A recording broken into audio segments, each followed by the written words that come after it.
हाय बच्चा, आज हम फिर अपने सेशन में उपस्थित हैं। ठीक है, सामान्य हिंदी प्रतियोगिता परीक्षा। तो बेटा आज वाच्य पे बात करेंगे।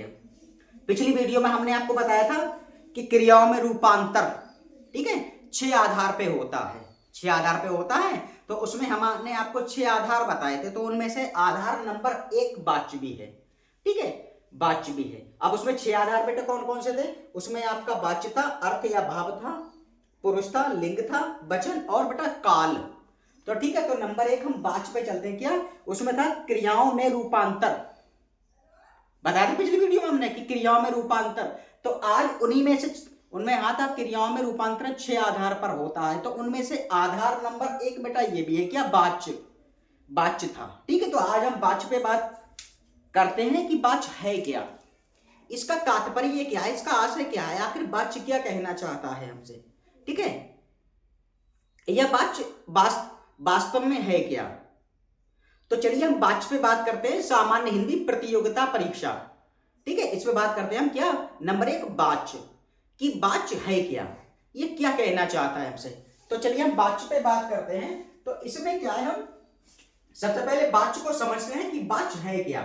तो चलिए हम वाच्य पे चलते हैं। इसमें क्या, क्रिया के जिस रूप से, क्रिया के जिस रूप से यह पता चले कि किसी वाक्य में कर्ता, कर्म या भाव में किसी एक की प्रधानता है, उसे वाच्य कहते हैं। बेटा इतनी बात क्लियर हो गई।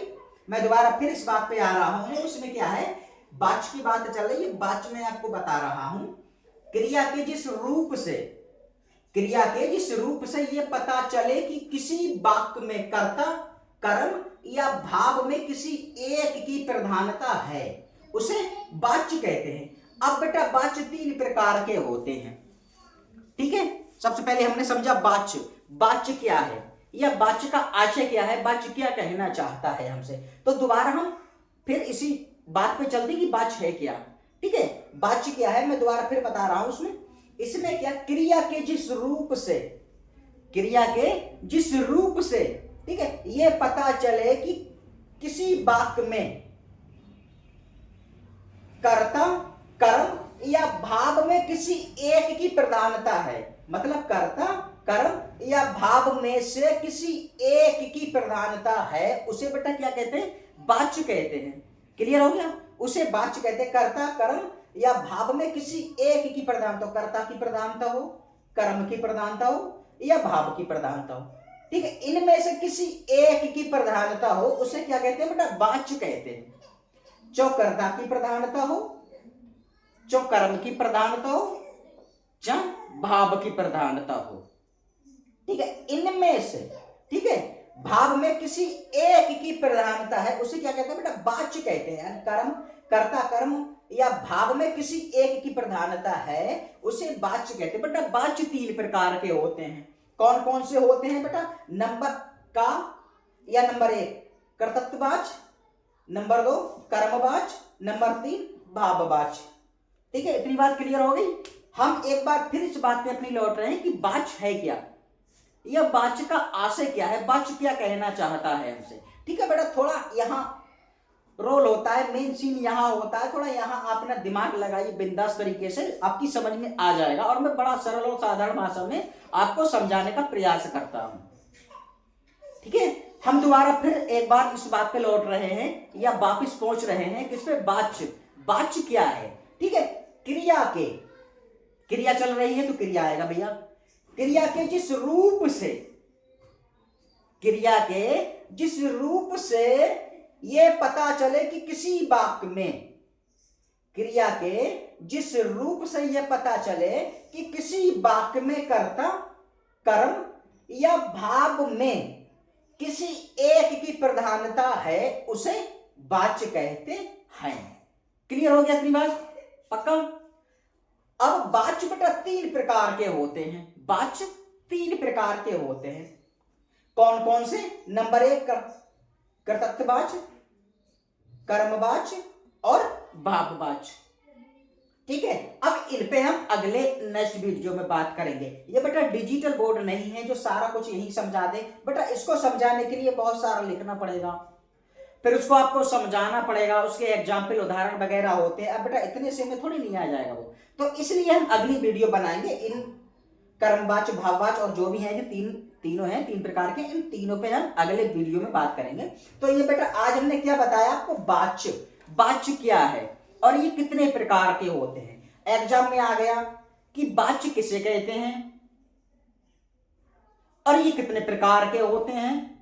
तो आपको पता है कि वाच्य किसे कहते हैं, क्रिया के जिस रूप से, क्रिया के जिस रूप से ये पता चले, ठीक है, क्रिया के जिस रूप से ये पता चले कि किसी वाक्य में कर्ता, कर्म या भाव में किसी एक की प्रधानता है, उसे वाच्य कहते हैं। अब बेटा वाच्य 3 प्रकार के होते हैं, नंबर 1 ये, नंबर 2 ये और नंबर 3 ये, ठीक है। यहां से आपके सवाल बन सकते हैं,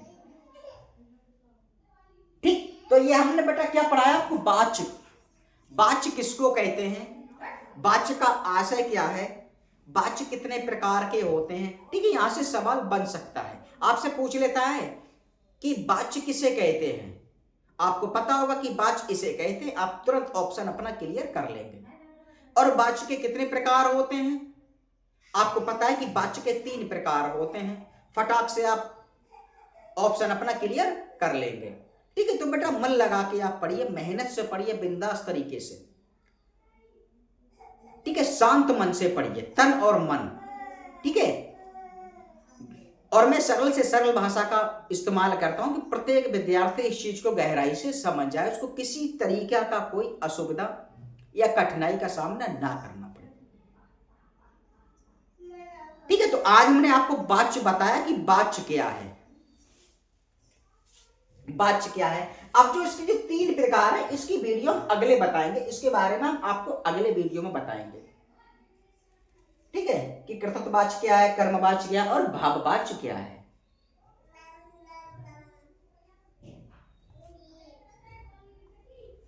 तो इसके बारे में हम अगले वीडियो में आपको बताएंगे। तो आप इसको थोड़ा गहराई से समझिए, मन लगा के इसको पढ़िए कि हमसे क्या चाहता है, इसका आशय क्या है, इसका मतलब क्या है और ये आखिर है क्या,